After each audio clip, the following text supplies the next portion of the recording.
को जो है जिंक सल्फेट में डुबा दिए हैं, और इधर कॉपर है, ये धीरे धीरे मोटा हो जाएगा, मोटा दिखाना पड़ेगा, और ये धीरे धीरे पतला हो जाएगा।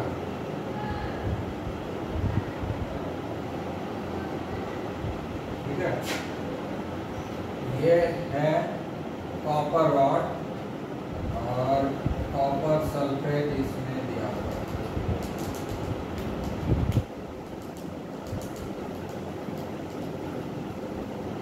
कॉपर सल्फेट है,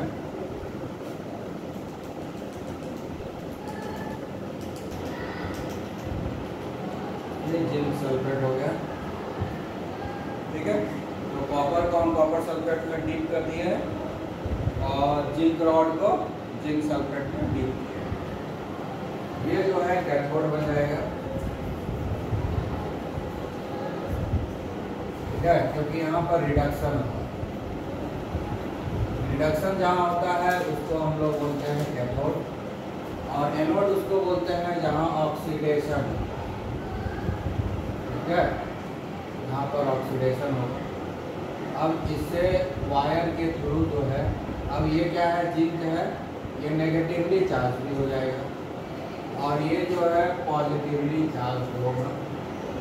अब वायर से लगा दिए, बीच में जो चाहिए आमीटर गैल्वेनोमीटर जो लगा होगा। ठीक है ना, हाँ, वोल्ट गैल्वेनोमीटर लगा दो या वोल्ट मीटर लगा देते हैं, तो पोटेंशियल डिफरेंस जो है वोल्ट मीटर बता देगा। उसका एक स्विच लगा दो और ठीक है, और एक जो है सर्किट अभी इनकम्प्लीट है, सर्किट क्लोज होता है, इलेक्ट्रिसिटी जानते हो, सर्किट अभी ओपन है, यहाँ से चला ऐसे यहाँ आया पर घूमेगा कैसे, इसलिए हम लोग एक सॉल्ट ब्रिज बना दें, सॉल्ट ब्रिज। यह है सॉल्ट ब्रिज। ठीक है, इसके अंदर जो है पोटेशियम नाइट्रेट, अमोनियम क्लोराइड या पोटेशियम क्लोराइड भरा है। इसके अंदर में क्या क्या रह सकता है, पोटेशियम क्लोराइड हो सकता है, पोटेशियम नाइट्रेट हो सकता है, या अमोनियम क्लोराइड हो सकता है। ठीक है ना, इसमें मिक्स क्या हुआ, अगर सॉल्वेंट, अगर क्या है सॉल्वेंट, उसमें ये है। ठीक है, आया बात समझ में। तो इसके अंदर ये भरा हुआ है ना, ये जो है जेल है, इसके अंदर क्या है, जेल है, इसको बोलते हैं अगर जेल। इसके अंदर पूरे में भरा हुआ है, समझ गए, इसके अंदर पूरा भरा हुआ है अगर जेल। अगर जेल में क्या मिलाए हुए हैं, इसमें से कोई एक चीज मिला देंगे या सबको मिला सकते हैं। ठीक है, आई बात समझ में है। अब होता क्या है, अगर जेल जो होता है इसमें डिजॉल्व नहीं होता है, इसमें भी डिजॉल्व होता है। जैसे यहाँ आ गया सॉल्यूशन के कांटेक्ट, इधर भी आ गया सॉल्यूशन के कांटेक्ट में। अगर ये सब जो है, ये तीनों, ये इलेक्ट्रोलाइट है, लिक्विड, ये कॉपर सल्फेट, ये भी इलेक्ट्रोलाइट है। जिस लिक्विड से इलेक्ट्रिसिटी पास होता है वो इलेक्ट्रोलाइट है। ये भी तो सेमी लिक्विड है, ये भी इलेक्ट्रोलाइट है। ये जो इलेक्ट्रोलाइट है इसको हम लोग बोलते हैं इनर्ट इलेक्ट्रोलाइट, इनर्ट इलेक्ट्रोलाइट। ठीक है, ये क्या है, इनर्ट इलेक्ट्रोलाइट है, मतलब इलेक्ट्रोलाइट है, लेकिन इस इलेक्ट्रोलाइट को जो इसमें भरा हुआ है इनर्ट इलेक्ट्रोलाइट है। मगर ये जो मिक्सचर है वो जो भरा हुआ है इसको हम लोग क्या बोलते हैं, इनर्ट इलेक्ट्रोलाइट है। ठीक है, इनर्ट क्यों बोलते हैं, इनर्ट क्यों बोलते हैं, क्योंकि ये जो है ना तो इस इलेक्ट्रोलाइट के साथ रिएक्ट करता है, ना इस इलेक्ट्रोलाइट के साथ। इस इलेक्ट्रोलाइट में कुछ आयन प्रोड्यूस हो रहा है, इस इलेक्ट्रोलाइट में भी कुछ आयन प्रोड्यूस हो रहा है, तो दोनों तरफ में से किसी भी इलेक्ट्रोलाइट से ये रिएक्ट नहीं करता है। ठीक है है, पहला रीजन ये है। इसको न्यूट्रल हम लोग इनर्ट इलेक्ट्रोलाइट क्यों बोलते हैं, इनर्ट या न्यूट्रल बोलते हैं, इनर्ट बोलते हैं या न्यूट्रल भी बोलते हैं, ठीक है। तो क्यों बोलते हैं, क्योंकि ये रिएक्शन में पार्टिसिपेट नहीं करता है। जनरली हम लोग इनर्ट भी बोलते हैं क्योंकि रिएक्शन में पार्टिसिपेट नहीं करता है। जो रिएक्शन नहीं करता है उसको हम इनर्ट बोलते हैं। इसलिए ये क्या हो गया कि यहाँ चूंकि रिएक्ट ना तो इस इलेक्ट्रोलाइट से कर रहा है ना, जबकि कॉन्टैक्ट में है, इधर से कॉन्टैक्ट में है जिंक सल्फेट के, इधर से कॉन्टैक्ट में है कॉपर सल्फेट के, ये तो खुला हुआ है ना, वो यहाँ पे गिरेगा भी नहीं क्योंकि इसमें तो पानी है ना, पानी में घुलने वाला है ही नहीं, इसलिए इसमें आके गिरने वाला भी नहीं है। समझिए, ऐसा नहीं है कि यहाँ डिजॉल्व हो जाएगा धीरे धीरे इसमें आ जाएगा, या डिजॉल्व हो जाएगा इसमें आके धीरे धीरे डिजॉल्व हो जाएगा, ऐसा भी नहीं होने वाला। सिर्फ ये कांटेक्ट में रहेगा। मान लो कि हम KCl दे दें, ठीक है ना। अब मान लो कि इसमें हम क्या दिए हुए हैं, KCl, ठीक है, KCl दे दिए, तो कौन किधर जाएगा आपको बताएंगे। इनर्ट समझ में आ गया एक बात, ये किसी से रिएक्ट नहीं करता है, ना तो इस इलेक्ट्रोलाइट से, ना तो इस कंटेनर वाला इलेक्ट्रोलाइट से, ना ही इस कंटेनर वाला इलेक्ट्रोलाइट से रिएक्ट करता है, लेकिन दोनों को कांटेक्ट में ले आया है, ठीक है ना। ये इलेक्ट्रोलाइट है तो कंडक्टिंग है ही, इससे इलेक्ट्रिसिटी तो पास होगा ही, लेकिन ये रिएक्ट नहीं करेगा, ठीक है। दूसरा रीजन है कि जो सेल रिएक्शन होगा, यहाँ जो रेडॉक्स रिएक्शन होगा, उसके साथ भी ये इंटरफेयर नहीं करता है। दो रिएक्शन होगा ना, एक रिएक्शन यहाँ होगा, एक रिएक्शन यहाँ, दोनों जगह रिएक्शन होगा ना। रेडॉक्स रिएक्शन होगा ना, इधर ऑक्सीडेशन होगा, इधर रिडक्शन होगा। ये जो ऑक्सीडेशन रिडक्शन जो हुआ अलग अलग चैम्बर में, उसमें भी ये कोई इंटरफेरेंस नहीं करता है। ये आई बात समझ में। ये जो सॉल्ट ब्रिज है, ये जो सॉल्ट ब्रिज है, ये इंटरफेयर नहीं करता है, ना तो ये इलेक्ट्रोलाइट से रिएक्ट करता है जिसके कांटेक्ट में है ये, और ना ही इस सेल रिएक्शन में कोई इंटरफेरेंस करता है। तो इसी आधार पे हम बोलते हैं कि ये जो बनाए हैं सॉल्ट ब्रिज, ये इनर्ट इन नेचर है, इसलिए हम इसको इनर्ट इलेक्ट्रोलाइट बोलते हैं। तो अगर जेल में जो सॉल्ट ब्रिज में यूज होता है इलेक्ट्रोलाइट, वो कौन सा इलेक्ट्रोलाइट यूज होता है, इनर्ट इलेक्ट्रोलाइट। एग्जांपल क्या है इनर्ट इलेक्ट्रोलाइट का, 3 एग्जांपल है, potassium chloride, potassium nitrate, ammonium chloride. ये तीनों इनर्ट इलेक्ट्रोलाइट है, ना तो ये रिएक्शन में पार्टिसिपेट करता है और ना ही ओवरऑल सेल रिएक्शन में कोई इंटरफेरेंस ये करता है, कोई इंटरफेरेंस नहीं है, ठीक है ना। मतलब केमिकल रिएक्शन में इसका कोई योगदान नहीं है, ना इलेक्ट्रिसिटी प्रोडक्शन में कोई योगदान है, सिर्फ इलेक्ट्रॉन को एक तरफ से दूसरे तरफ मूवमेंट करा देता है, ठीक है ना।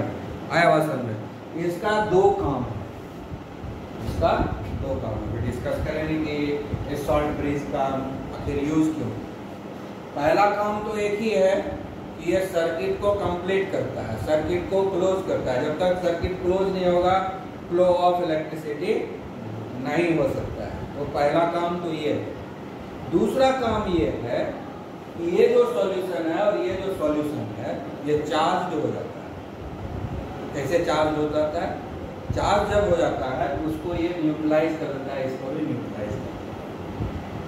समझ गए, मतलब इधर जिंक कॉपर सल्फेट को न्यूट्रल पोजीशन में रखता है और इधर जिंक सल्फेट को भी न्यूट्रल पोजीशन में, दोनों को न्यूट्रलाइज करके रहता है। इसका 2 काम है। एक तो है कि सर्किट को कंप्लीट कर दिया तो फ्लो ऑफ इलेक्ट्रिसिटी हो जाएगा। दूसरा काम है ये जो 2 इलेक्ट्रोलाइट यूज किए हैं ऑक्सीडेशन चैम्बर में और रिडक्शन चैम्बर में, दोनों ही इलेक्ट्रोलाइट को ये न्यूट्रलाइज करते रहता है। नहीं न्यूट्रलाइज करेगा तो फ्लो ऑफ इलेक्ट्रिसिटी रुक जाएगा। कैसे रुकेगा देखते हैं अभी हम इसको पढ़ते हैं। ये क्या हुआ, ये जो है रिडक्शन हाफ सेल है, ये क्या है, ये ऑक्सीडेशन हाफ सेल। इधर क्या है, इसको क्या बोलते हैं हम लोग, ऑक्सीडेशन हाफ सेल। पढ़ाए थे ना 11 में। तो यहाँ पर क्या होगा, जैसे ही हम स्विच ऑन करेंगे, ये जो जिंक रॉड है, जिंक रॉड में क्या जिंक से बना हुआ है ना, ये जो है आयनाइज करेगा और 2 इलेक्ट्रॉन को लॉस करेगा। ठीक है। अब ये जो जिंक आयन है ये सॉल्यूशन में चला जाएगा, ये जिंक आयन कहाँ चला जाएगा, इस सॉल्यूशन में। ठीक है, आई बात सुन।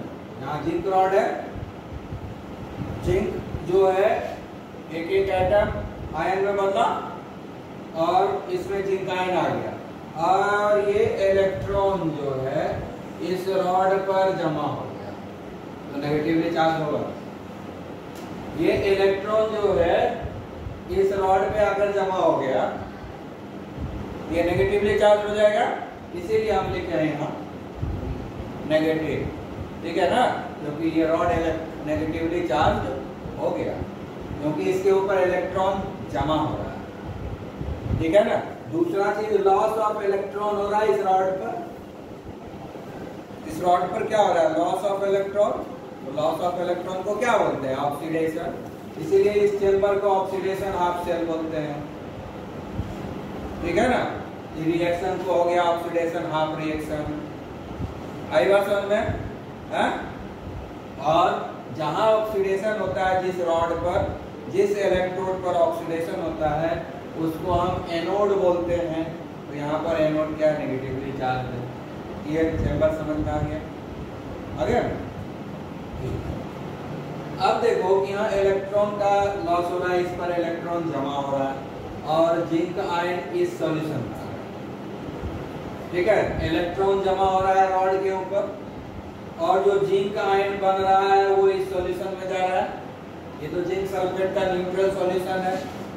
जिंक सल्फेट न्यूट्रल होता है ना, नेचर में होता है ना, लेकिन यहाँ पर जिंक सल्फेट न्यूट्रल है, लेकिन अब इसमें तो जिंक आयन बढ़ते जा रहा है। सल्फेट आयन तो नहीं आ रहा है, लेकिन इस सॉल्यूशन में जिंक आयन आ रहा है, अब न्यूट्रल रहेगा। ये जो इलेक्ट्रोलाइट है जिंक सल्फेट का इलेक्ट्रोलाइट, क्योंकि इसमें जिंक आयन का क्वांटिटी बढ़ते जा रहा है, तो ये जो इलेक्ट्रोलाइट है वो पॉजिटिवली चार्ज हो जाएगा। आई बात समझ में? ये जो इलेक्ट्रोलाइट है ये क्या बन गया, पॉजिटिवली चार्ज। ये इलेक्ट्रोलाइट हमारा बन गया पॉजिटिवली चार्ज। ठीक है, ये क्या बन गया, इलेक्ट्रोलाइट बन गया पॉजिटिवली चार्ज। क्लियर?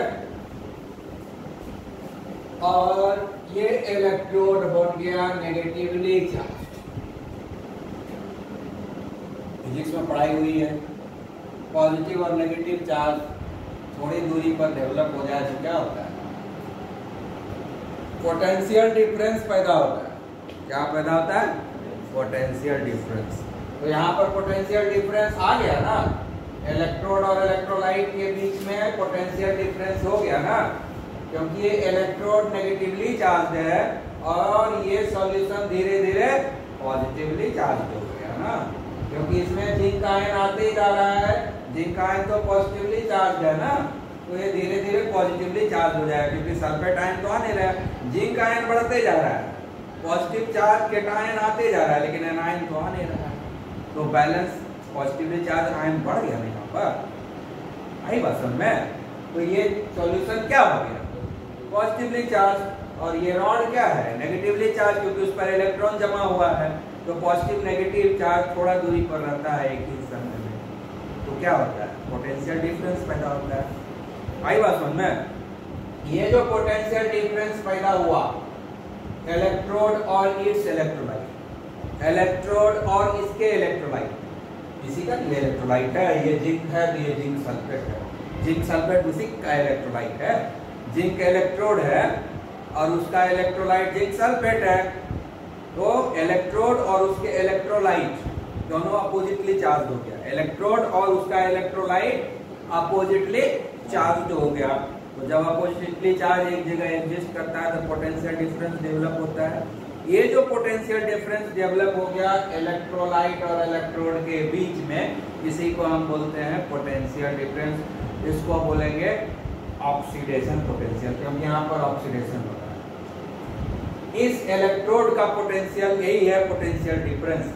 ये जो पोटेंशियल डिफरेंस डेवलप हुआ है इलेक्ट्रोड और इलेक्ट्रोलाइट के बीच में, इलेक्ट्रोड और इलेक्ट्रोलाइट के बीच में जो पोटेंशियल डिफरेंस डेवलप हुआ है, यही पोटेंशियल डिफरेंस इस इलेक्ट्रोड का पोटेंशियल, इस इलेक्ट्रोड का पोटेंशियल है।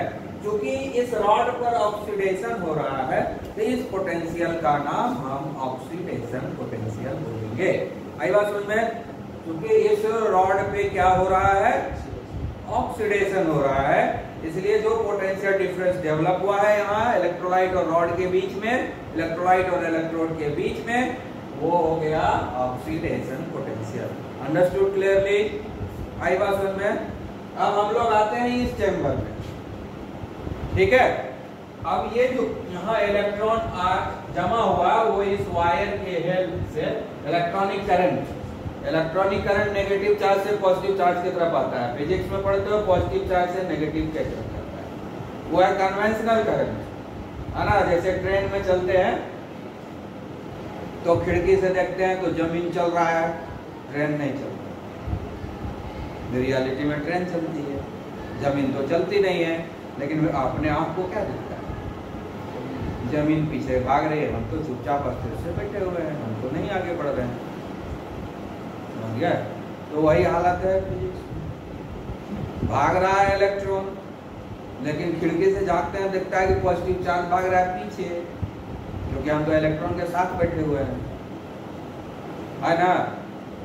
इलेक्ट्रॉन के साथ बैठेंगे तो इलेक्ट्रॉन तुमको दिखेगा नहीं, दिखेगा कौन चीज, उसके रेफरेंस वाला दिखेगा, तो उस रेफरेंस ही भाग रहा है। तो यहाँ पर क्या हुआ, भाग रहा है नेगेटिव चार्ज लेकिन दिखता है पॉजिटिव चार्ज, इसलिए फिजिक्स में उसी को मान के चलता है, ठीक है। तो उसके लिए नाम दो हो गया, इलेक्ट्रॉनिक करंट, कन्वेंशनल करंट। तो फिजिक्स में कन्वेंशनल करंट पढ़ते हैं जो पॉजिटिव से नेगेटिव की तरफ जाता हुआ दिखता है, और केमिस्ट्री में हम लोग इलेक्ट्रॉनिक करंट पढ़ते हैं जो रियली में भागता वही है, इलेक्ट्रॉनिक भागता है, पॉजिटिव चार्ज तो कहीं नहीं भागता है, भागेगा तो हमेशा नेगेटिव चार्ज। तो इलेक्ट्रॉन मूव करना शुरू किया, इस वायर के थ्रू आ गया कॉपर रॉड के ऊपर,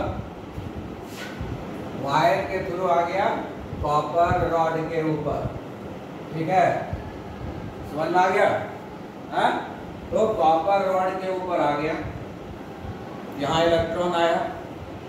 अब ये जो कॉपर सल्फेट है ये आयनाइज कर जाएगा, यहाँ पर जिंक सल्फेट आयनाइज नहीं किया था, याद है ना, जिंक सल्फेट यहाँ पर आयनाइज नहीं किया है, ठीक है, जिंक सल्फेट आयनाइज यहाँ पर नहीं किया, जिंक आयन इस जिंक रॉड से आगे इसमें जमा हो गया एक्स्ट्रा, जिसके कारण ये पॉजिटिवली चार्ज हो गया, जिंक सल्फेट का आयनाइजेशन। आई बात समझ में?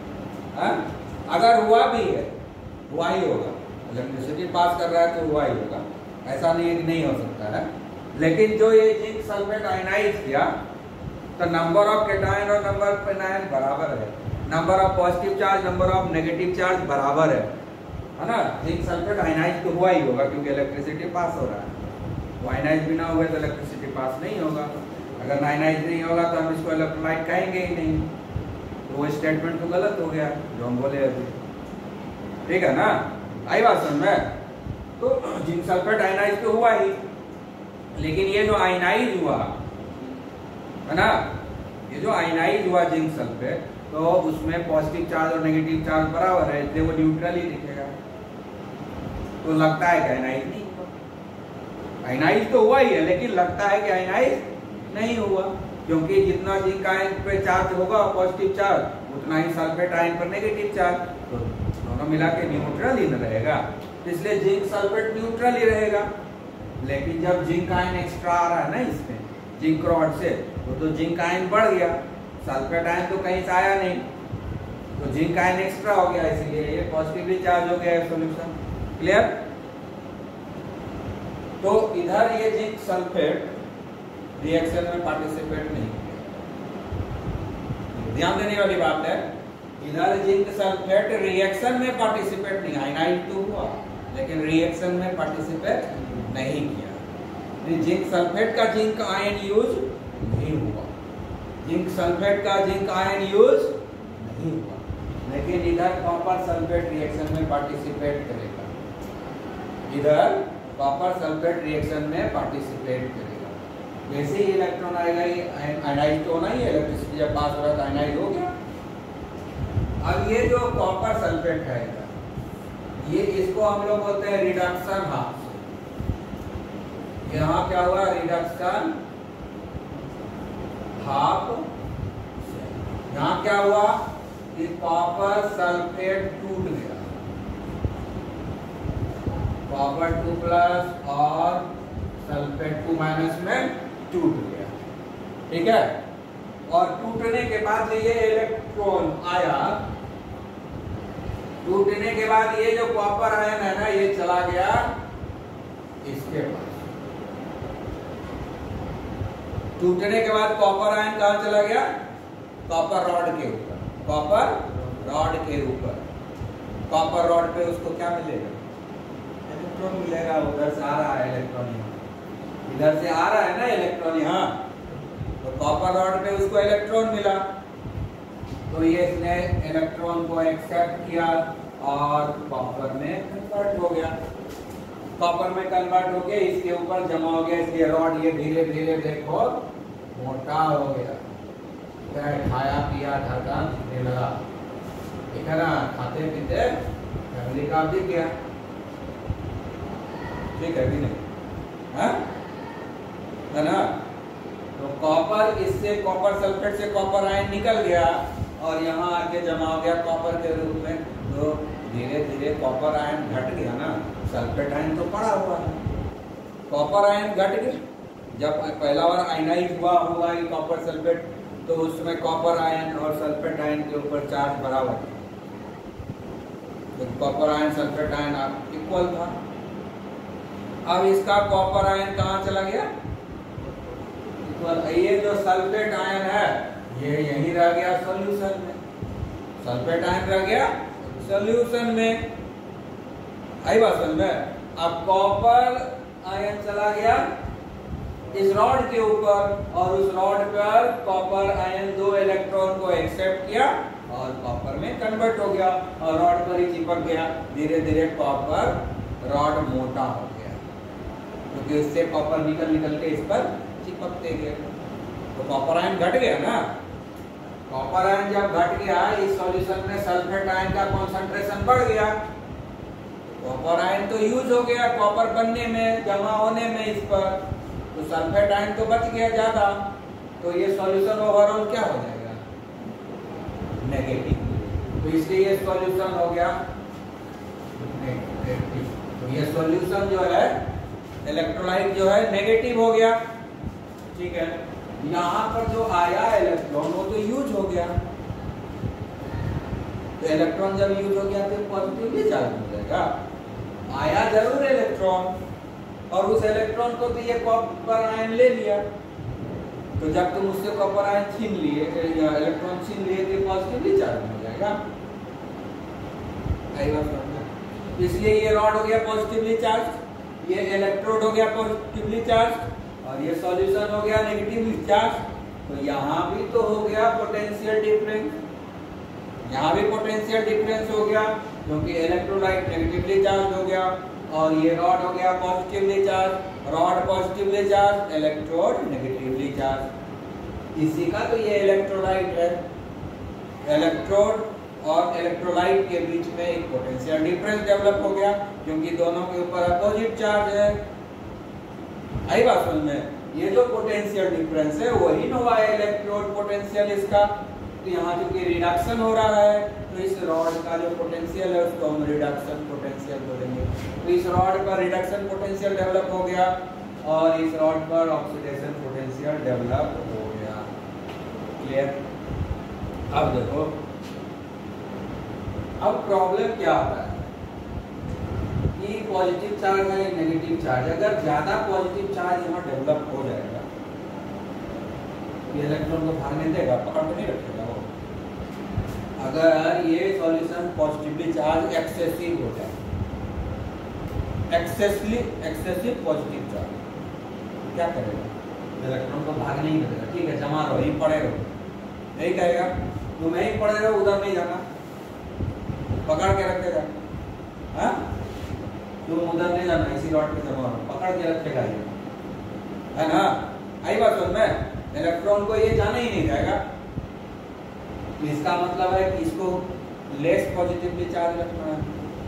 ज़्यादा पॉजिटिव चार्ज ये इलेक्ट्रोलाइट हो जाएगा तो इस इलेक्ट्रॉन को भागने ही नहीं देगा, इस इलेक्ट्रॉन को भागने ही नहीं देगा। आई बात समझ में? तो इलेक्ट्रॉन यहीं जमा रह जाएगा। तो जब इलेक्ट्रॉन का मूवमेंट नहीं होगा तो इलेक्ट्रिसिटी होगा नहीं होगा, लेकिन तो हमको मूवमेंट तो कराना पड़ेगा इलेक्ट्रॉन का। तो उसके लिए क्या करना पड़ेगा? इस पॉजिटिव चार्ज के इफेक्ट को कम करना होगा। वही काम तो ये करेगा। ये जो KCl दिए है तो K प्लस और Cl माइनस में आयनाइज हो जाएगा, ठीक है। Cl माइनस यहाँ है ना, यहाँ से घूमते घूमते Cl माइनस यहाँ पर आ जाएगा, ठीक है। और Cl माइनस यहाँ आएगा, इसको न्यूट्रलाइज समझ गए। Cl माइनस आके यहाँ पर इसको न्यूट्रलाइज कर दिया तो इसका पॉजिटिव चार्ज घट गया, पूरा न्यूट्रलाइज तो नहीं करेगा, मतलब उसके कम कर दिया। जो एक्सेसिव था वो कुछ कंट्रोल कर लिया। जैसे कंट्रोल करेंगे तो इलेक्ट्रॉन को जाने में दिक्कत नहीं होगा, यहाँ से जा पाएगा। आई बात समझ? अब उधर आ गया। अब इलेक्ट्रॉन को मान लो इधर से जाने दे दिया, वो आ गया है। अब यहाँ जब ये रहेगा copper sulphate solution negatively charge आएगा, इलेक्ट्रॉन तो रहने देगा, रिपेल नहीं करेगा, भागो। तो कॉपर सल्फेट यहाँ पर क्या हो जाएगा? नेगेटिवली चार्ज, और इस पे आएगा इलेक्ट्रॉन तो आने देगा, भगाएगा, भागो वापस जाओ। लेकिन वापस जाएगा तो इलेक्ट्रिसिटी का फ्लो नहीं होगा। तो क्या करना है? आने देना है इसको ना। आने देने के लिए क्या करेंगे? हमको नेगेटिव चार्ज कम करना पड़ेगा। यहाँ नेगेटिव चार्ज यहाँ पर कम करना पड़ेगा, तभी ना इलेक्ट्रॉन आएगा। अगर ज्यादा नेगेटिव चार्ज रहेगा तो इस वर्ड पर इलेक्ट्रॉन को नहीं देगा, ठीक है, रिपेल होगा ना इलेक्ट्रॉन का नेगेटिव चार्ज से। आई बात समझ में? हाँ, तो इसलिए इस नेगेटिव चार्ज को हमको मिनिमाइज करना है। तो इधर Cl माइनस गया था ना, इधर K प्लस,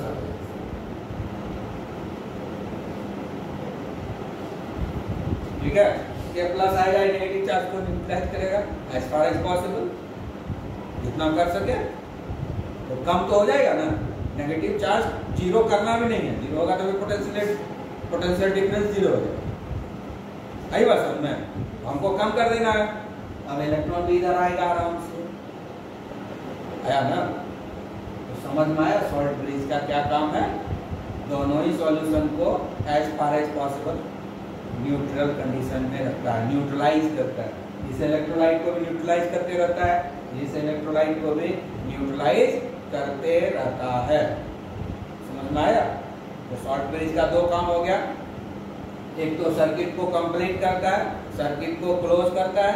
दूसरा काम है कि दोनों चैम्बर में जो इलेक्ट्रोलाइट है जो कि चार्ज हो जाता है, तो हम उस इलेक्ट्रोलाइट को न्यूट्रलाइज रखेंगे, तभी इलेक्ट्रॉन का फ्लो होगा स्मूथली। इसलिए दोनों ही चैम्बर के इलेक्ट्रोलाइट को न्यूट्रलाइज रखने के लिए ये सॉल्ट ब्रिज हेल्प करता है, ठीक है। इसमें KCl नेट या NO3 या NH4Cl तीनों में से कोई एक ही लेते हैं। तीनों लेने में कॉस्ट बहुत पड़ेगा, इसलिए कोई एक ही लेते हैं। आई बात समझ में? और ऐसे नहीं रखते हैं, ऐसे रखेंगे तब तो सब इसमें घुल जाएगा। तो अगर जेल में मिला देते हैं, वो सेमी सॉलिड जेल बनता है और वो जेल पानी में घुलता नहीं है, और ये जेल पानी में घुलता नहीं है, इसलिए Cl माइनस निकल के इसमें आएगा नहीं। इधर से K प्लस निकल के यहाँ आएगा नहीं, यहाँ किनारे आएगा, धीरे धीरे न्यूट्रलाइज करते रहेगा। सिर्फ किनारे में आएगा, न्यूट्रलाइज कर देगा, बस हो गया इसका काम। आई बात समझ में? क्लियर? तो ये हुआ सेल फंक्शन, ठीक है ना।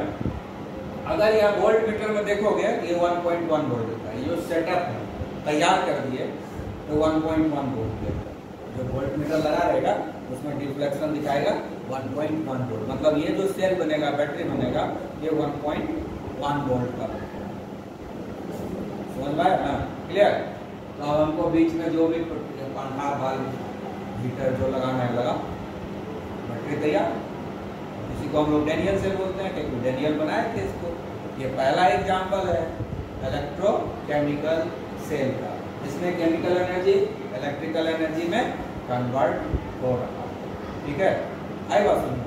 और दूसरे दिन पढ़ेंगे EMF पढ़ेंगे, ठीक।